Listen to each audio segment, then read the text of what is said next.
Mas ele pode reunir a comunidade. Então, ele vai fazer mais ou menos o que acontece na missa.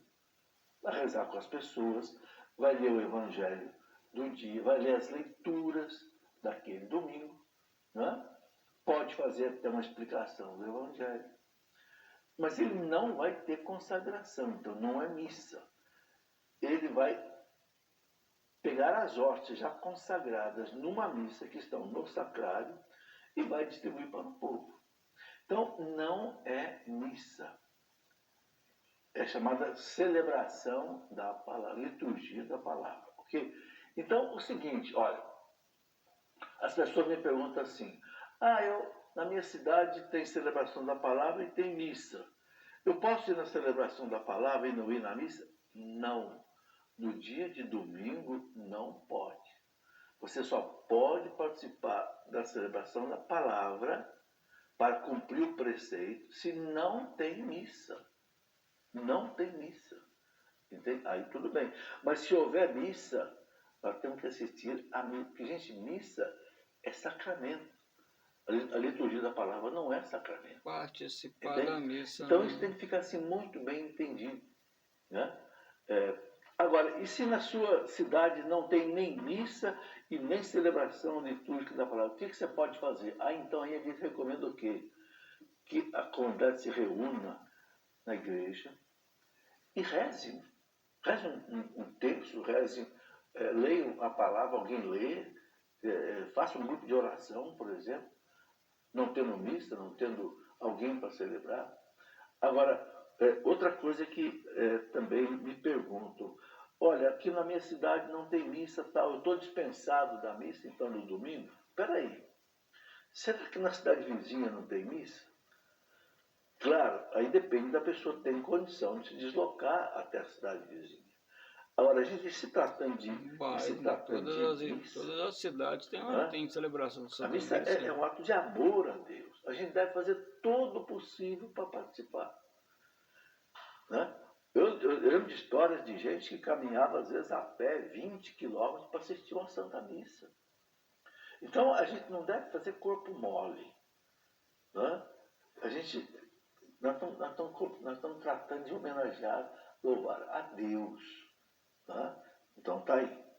Bom, uma outra coisa que o nosso catecismo fala, que está no parágrafo 2185, ele diz assim, durante o domingo e os outros dias de festa, de preceitos e a santos, os fiéis se absterão de se entregar aos trabalhos ou atividades que impedem o culto devido a Deus, né? Que é a alegria própria do dia do Senhor. Né? Então, eles devem usar o domingo para as práticas de misericórdia, do descanso conveniente do espírito e do corpo. Né? Eu me lembro que uma vez eu li um livro do Dr. Scott Hahn, muito interessante, ele falando sobre exatamente a importância do trabalho. E ele conta uma coisa interessante que aconteceu nos Estados Unidos durante a Segunda Guerra Mundial. Você sabe, os Estados Unidos entrou na Segunda Guerra Mundial e foi uma guerra pesadíssima. Então, os Estados Unidos teve que produzir muito material bélico. E aí o presidente americano, ele pediu para as empresas que produziam arma que trabalhassem inclusive no domingo, mas não obrigou, ele apenas sugeriu. E teve empresas teve fábricas que trabalharam no domingo e outras que não trabalharam no domingo, paravam no domingo. Qual é a conclusão que chegaram? As fábricas que pararam no domingo acabaram produzindo mais do que as fábricas que não pararam no domingo. Olha que coisa interessante. Por quê?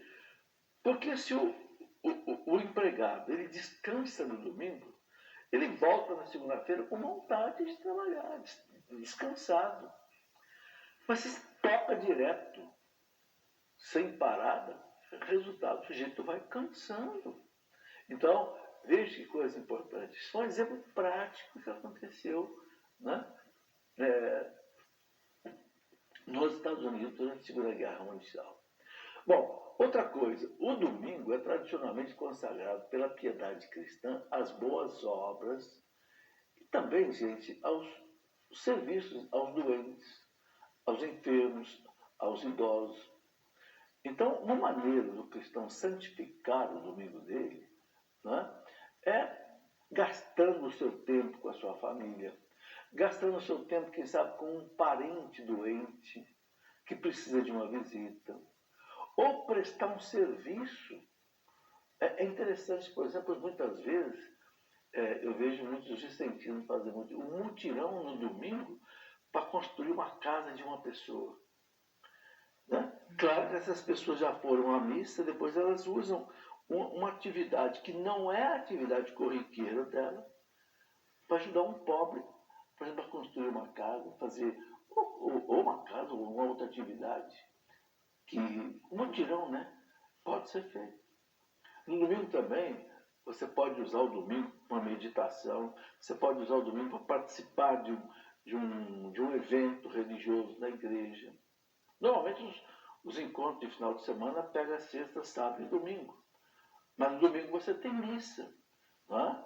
Nos encerramentos. Então, esse é outro ponto importante. E outra coisa que o catecismo lembra é o seguinte: cada cristão ele deve evitar de impor sem necessidade aos outros aquilo que impediria a pessoa de guardar o domingo. Tá? Então, você tem um estabelecimento comercial, faça de tudo para não colocar pessoas para trabalhar domingo, para não tirar essa facilidade dele guardar o domingo. Né? Então, muitas vezes, né, quando os costumes, por exemplo, esporte, restaurantes, etc., e as necessidades sociais, né, serviços públicos, exigem algum trabalho dominical, então, aí o catecismo fala, cada um assuma a responsabilidade de encontrar um tempo suficiente de descanso e de oração. Tá? Então, eu quero aqui resumir e quero usar aqui aquele documento do Papa João Paulo II, que eu já citei aqui, o Dies Domini. Dies Domini, para quem não sabe, é uma carta apostólica que o Papa João Paulo II colocou sobre o domingo. E eu selecionei aqui alguns parágrafos desse documento dele. O Papa diz assim, né, a gente vai à missa e depois da missa, ele coloca o seguinte, da missa à missão. Né? Enfrentar com a força, né, de Deus e do Espírito Santo as obrigações que os esperam na vida cotidiana, né, na evangelização e nos testemunhos de Cristo ressuscitado. Então, antigamente, quando a missa era celebrada em latim, ainda é, mas não é hoje, né, comum, dizia assim no final, ite missa est. Vamos, a missa terminou. Mas aí é um envio, quer dizer, a missa terminou, mas começou, né, a missão do cristão. Então, a missa, o Papa lembra aqui na Dies Domini, que a missa já vem para fortalecer você, para que você possa viver a sua atividade profissional, sua atividade religiosa e testemunhar o Cristo ressuscitado.